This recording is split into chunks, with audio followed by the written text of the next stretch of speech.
2 Chronicles chapter 4. Mga kagamitan sa temple. Nagpagawa si King Solomon ng bronze na altar na 9 meters ang haba, 9 meters ang lapad, at 4.5 meters ang taas. Nagpagawa rin siya ng bronze na tangke ng tubig.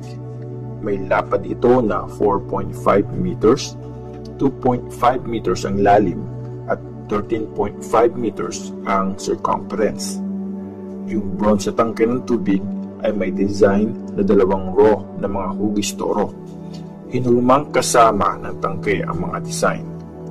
Nakapatong ang tangke sa 12 na toro na gawa sa bronze. 3 toro ang nakaharap sa north, 3 sa west, 3 sa south, at 3 ang nakaharap sa east.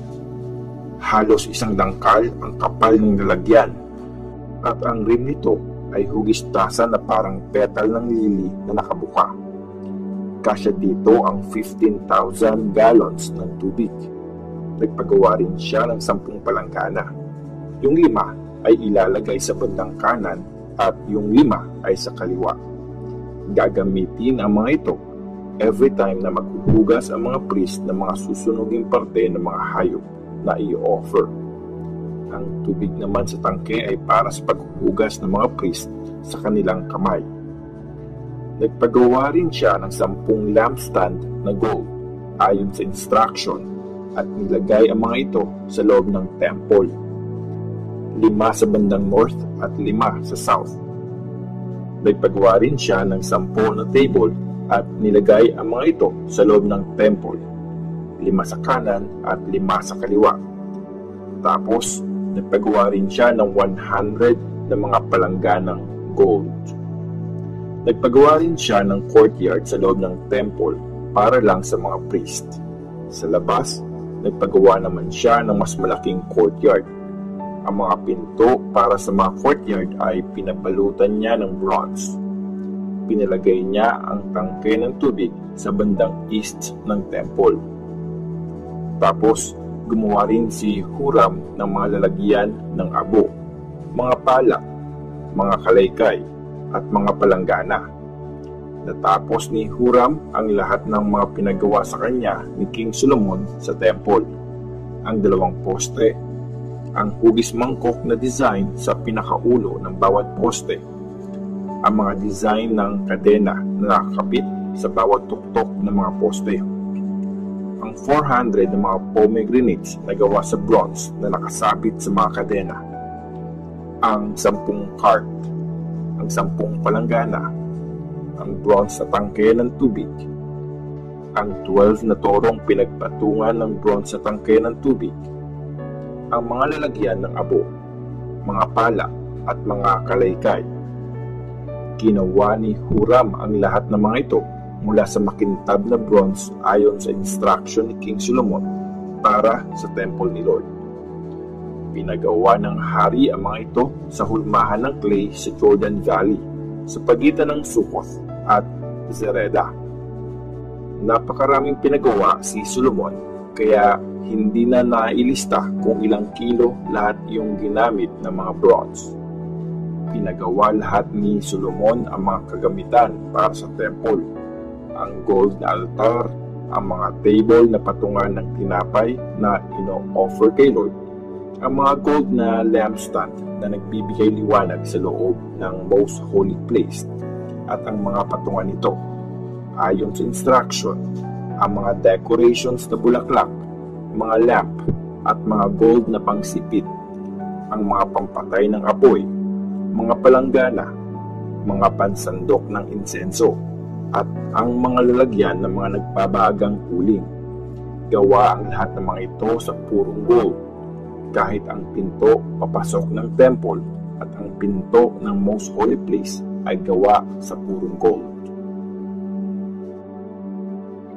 2 Chronicles chapter 5. Nang matapos ang lahat ng mga pinagawa ni Solomon para sa temple, pinalagay niya sa mga bodega sa loob ng temple ang mga bagay na dinedicate ng tatay niyang si David para kay Lord, yung silver, gold, at iba pang mga kagamitan. dinala sa temple ang box ng kasunduan. Pagkatapos nito, pinatawag ni King Solomon ang lahat ng mga leaders ng tribes at ng mga pamilya sa Israel para mag-meeting sa Jerusalem. Kukunin kasi nila ang box ng kasunduan ni Lord sa Zion, ang city ni David, para dalhin sa loob ng temple. Nag-gather silang lahat sa harap ng hari nung piyesta ng shelters. Nung nagsama-sama na lahat ng mga leaders, pinuhat ng mga Levites ang box ng kasunduan at dinala sa temple. Dinala rin ng mga priests at ng mga Levites sa temple ang banal na tent ni Lord at lahat ng mga kagamitan nito. Nagsama-sama sina King Solomon at ang lahat ng mga Israelites sa harap ng box ng kasunduan at nag-offer ng napakaraming tupa at mga baka. Sa sobrang dami, hindi na nila ito nabilang. Tapos, dinala na ng mga priests ang box ng kasunduan ni Lord sa loob ng temple at nilagay ito sa loob ng most holy place sa bandang ilalim ng mga pakpak ng mga kerubim. Yung mga nakabukang pakpak nila ang nag-cover sa box at sa mga pangbuhat nito. Mahahaba ang mga kahoy na pangbuhat sa box, pero makikita lang ang mga ito kapag nakatayo ang titingin sa tapat mismo ng most holy place. Nandun pa rin yung mga pangbuhat hanggang ngayon. Walang ibang laman ang box ng kasunduan except yung 2 stone tablet na nilagay ni Moses dito nung nasa Mount Sinai sila, at yung time na gumawa si Lord ng kasunduan sa bayan ng Israel paglabas nila ng Egypt. Napuno ng glory ni Lord ang temple. Nag-prepare ang lahat ng mga priests para mag-worship kahit iba-iba ang grupo nila. Nakasuot ng magagandang klaseng linen ang mga singers na Levites, sina Asaph, Heman at Jeduthun, kasama ang mga anak at pamilya nila. Hawak nila ang kani-kanilang cymbals, harps at lyres. Nakatayo sila sa east ng altar. Kasama rin nila doon yung 120 ng mga priest na tumutugtog ng mga trumpets. Silang lahat ang naka-assign para kumanta ng papuri at pasasalamat kay Lord.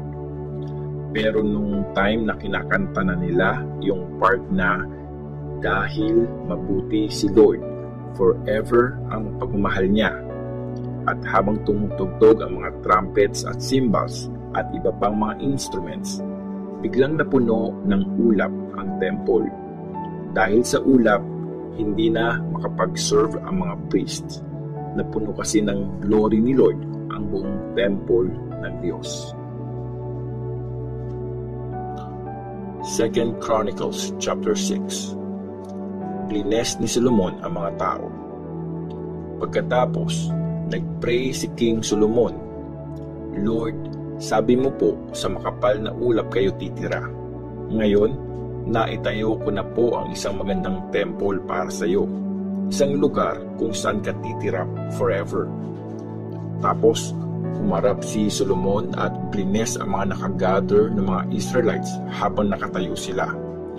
At sinabi pa niya, Praise the Lord, ang Diyos ng Israel. Powerful talaga siya. Tinupad niya ang promise niya sa tatay kong si David. Mula nang ilabas ko sa Egypt ang bayan ko, hindi pa ako pumili ng city sa Israel para doon itayo ang temple ko kung saan ako i-worship. Hindi pa rin ako nakapili ng leader para sa bayan kong Israel. Pero ngayon, pinili ko ang Jerusalem bilang lugar kung saan ako i-worship. At pinili ko rin si David para mag-lead sa bayan ko. Naisip na ng tatay kong si David na magtayo ng temple kung saan i-worship si Lord, ang Diyos ng Israel. Pero sinabi ni Lord sa kanya, maganda yung plano mong magtayo ng temple kung saan ako i-worship, pero hindi ikaw ang magtatayo nito. Ang anak mo ang magtatayo ng temple para i-honor ako. Sa araw na ito, tinupad ni Lord ang promise niya. Ako ang pumalit sa tatay ko bilang hari ng Israel. Gaya ng promise ni Lord, at naitayo ko na rin ang temple kung saan i-worship si Lord, ang Diyos ng Israel. Doon ko pinalagay yung box ng kasunduan. Laman nito ang mga stone tablet ng kasunduan na ginawa ni Lord sa bayan ng Israel. Ang prayer ni Solomon. Nagpagawa si Solomon ng isang stage na bronze at pinalagay niya sa tapat ng altar ni Lord sa may courtyard. May haba itong 2.5 meters, 2.5 meters ang lapad at 1.5 ang taas.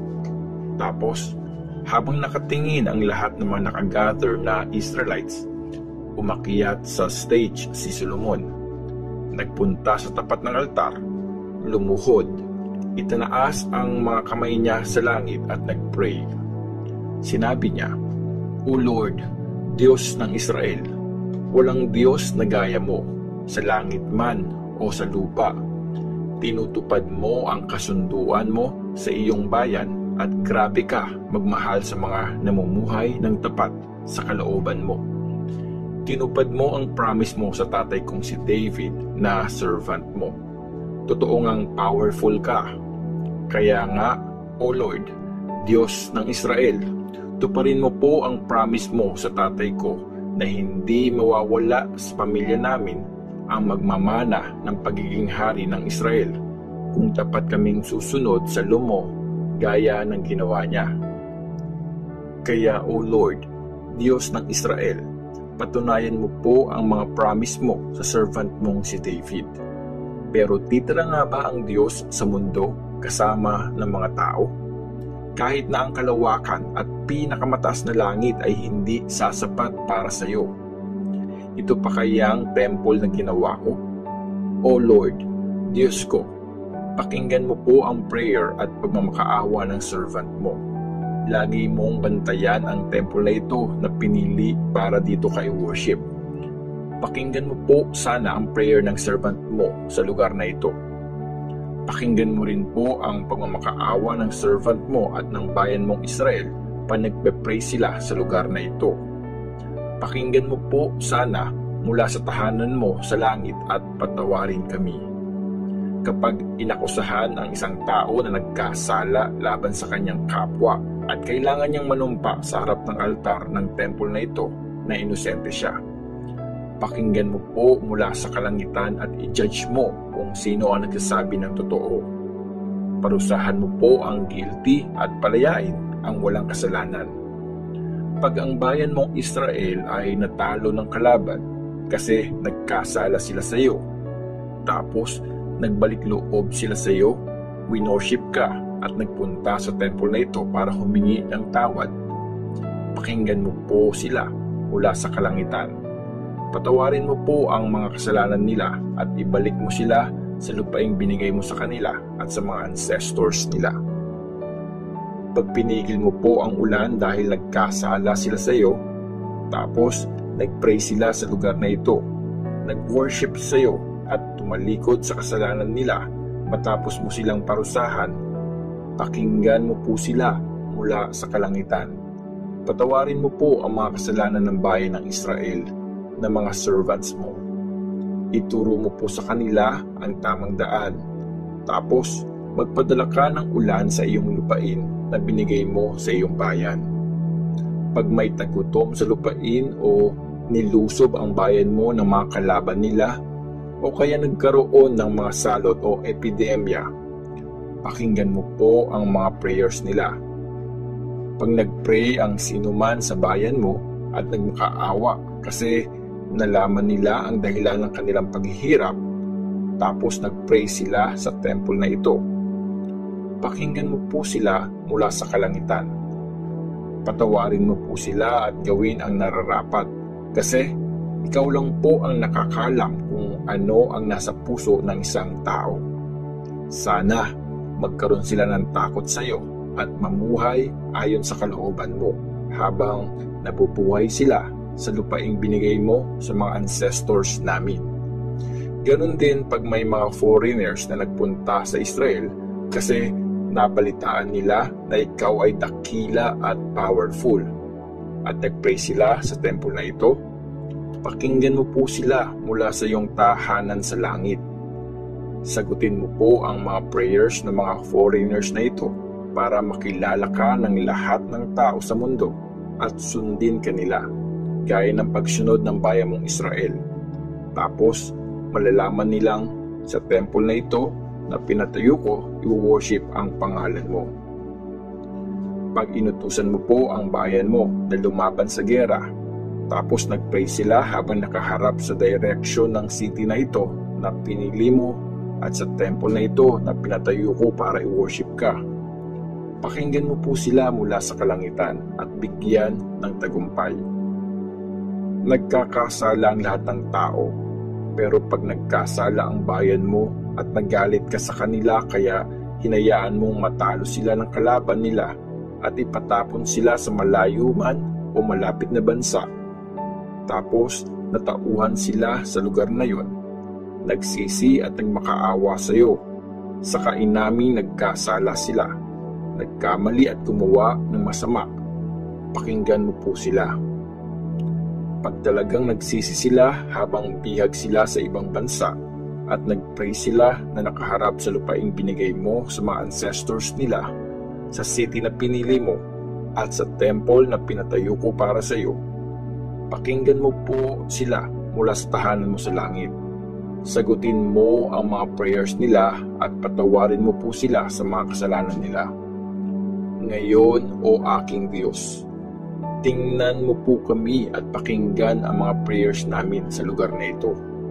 Bumangon ka, O Lord God, at pumunta ka na sa temple mo, ikaw at ang box ng kasunduan na symbol ng lakas mo.